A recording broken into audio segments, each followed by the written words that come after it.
Being in auction houses for the last about 20 years, I have seen the most amazing works of art go through the doors and hung on the walls, and amazing prices being fetched. And seeing jewellery in that kind of context, I wanted jewellery to be seen like any other art form. Jewellery has always wanted to be seen as an art form, but sometimes it's been its own worst enemy by people looking at it and viewing it as an intrinsic value only, by weighing up the price of the gold and the price of the platinum and the stones and adding the two together, and then that's your price.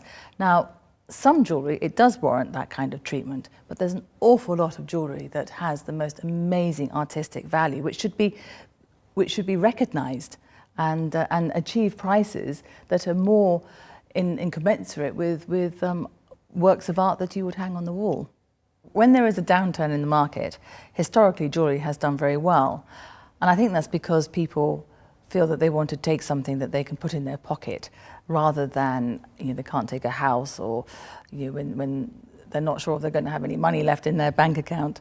And that is music to a lot of people's ears in the jewellery industry, because that makes it a very discerning market. People always want to wear jewellery, and I think especially when there is a downturn in the market, you want to feel good and look good even more so. But at the same time, you want to be able to spend your money wisely. So I think what is happening now, that is definitely happening now, coupled with people want to be far more unique. They don't want to be walking around looking like a brand or looking like a label. They want to be individual, they want to be themselves. And that, I think, is showing a lot now with people, how they dress, the jobs they're doing, the lifestyle they have. And that is also being reflected in the jewellery they are wearing. And so for a discerning market, you are also creating people are becoming far more wanting to have unusual designs or be a little bit more bespoke. We never use the word investment when it comes to jewellery, but what one can say is that if you buy right and you buy quality and rarity, then that is going to always do well. I mean, the world will not keep producing diamonds forever, or cashmere sapphires forever, or Paraiba tourmalines forever, and etc. So if you're buying something, just buy the best that you can afford, and also buy something that you are going to wear. There's no point buying something and then stick it in a bank, because that really, I think today there'll be less of an opportunity to feel comfortable to wear it if you're buying something that you can only stick in a bank. Jewellery that's an expensive fashion statement with a downturn in the market doesn't really quite go together. And I think that people are wanting to wear their jewellery, and contemporary jewellery now, what is happening as well is people are choosing materials and stones, not for their intrinsic worth, but for their beauty and for what they can enhance and give to that design. And in return, you can wear these pieces and not have to worry about how much have I got around my neck or on my finger. So that, I think, is a very exciting time. Historically, if you look at pieces of jewellery that have stood the test of time, pieces like Lalique, Castellani, Giuliano from 1860, 1870, Van Cleef, Cartier, the 1920s, 1930s, Art Deco, all these amazing pieces of jewellery are still amazing today and are still in demand today. Now, why is that?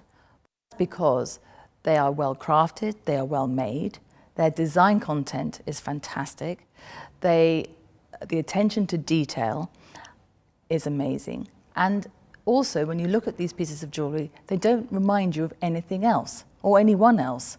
If you look at a piece of Lalique, you're not going to think that looks like someone else. It looks very distinctive, and it is him. And I think that today is what the message is that if you have contemporary jewellery that is well made, that doesn't make you think of anyone else or anything else, that is going to stand the test of time. And that will then be pieces of jewellery that will be the antiques of the future that you can pass on in your family and enjoy wearing, because good pieces of jewellery, whether contemporary or antique, are timeless, and you can still enjoy wearing them to the day.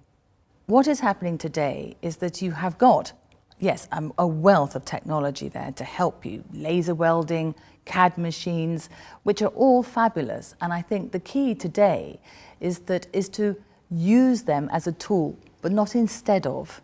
I think you need to be able to use technology because it enables you to get to designs that the human couldn't manufacture.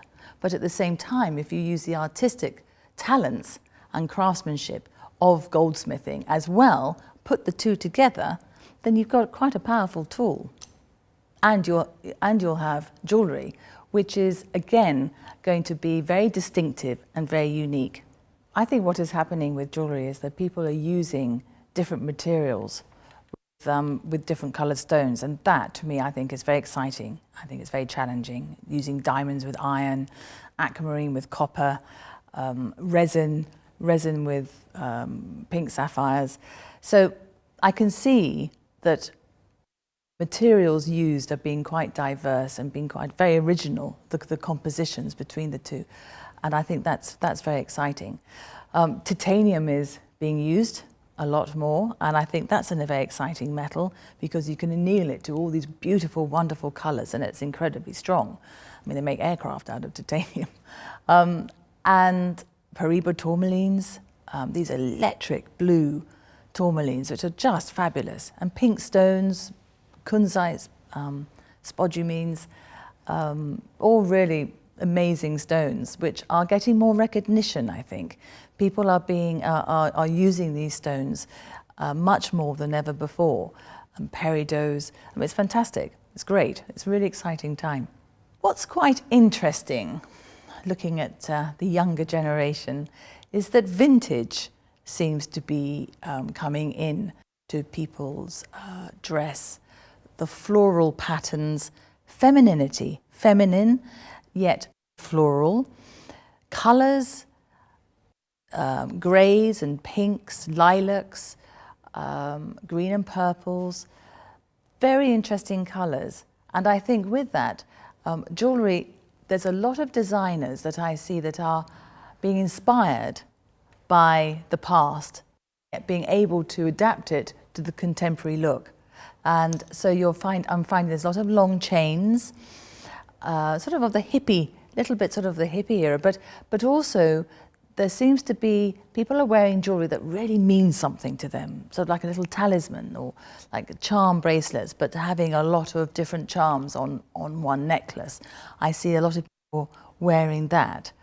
What I'm also seeing is that because it's a discerning market right now, and people are wanting to buy something that's unique and that speaks to them rather than to the rest of the world, limited editions, I think that seems to be quite an interesting area.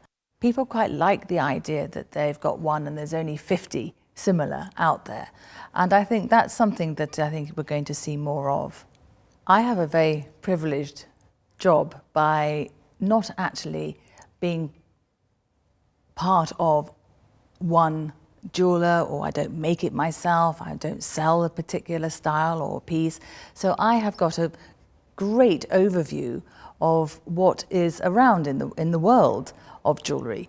Now, for an individual person who's making their own jewellery or selling a particular style of jewellery, it is very difficult for them to know what's going on in the rest of the world because they also need to concentrate on what they're doing. And so a place like the IJL is a fantastic opportunity for people to actually get together, discuss things, see what's going on in that part of the world or in that part of the country. And I think it gives people the opportunity to exchange ideas and exchange different points of view, and I think that's incredibly important, so that you, the person who is somewhere that's not with 5, 10 other jewelers, you don't feel isolated. Otherwise you can feel quite isolated. I'm really looking forward to the IJL this year because I'm going to hopefully discover people that I've not heard of. So I will be scouting the stalls and the stands to see who's there. But of course, I think there are going to be a couple of people that we all love and know and who I really have high regard for, and that's Shaun Leane. His creativity and his craftsmanship is absolutely fantastic. and how he manages to be theatrical. The attention to detail is absolutely second to none. And the uniqueness. I mean, that's great. When you see a Shaun Leane piece, you don't think, oh, that must be someone else's. You know it's Shaun's. And another person that also has a very individual style is Tomasz Donocik, and he also will be at the IJL.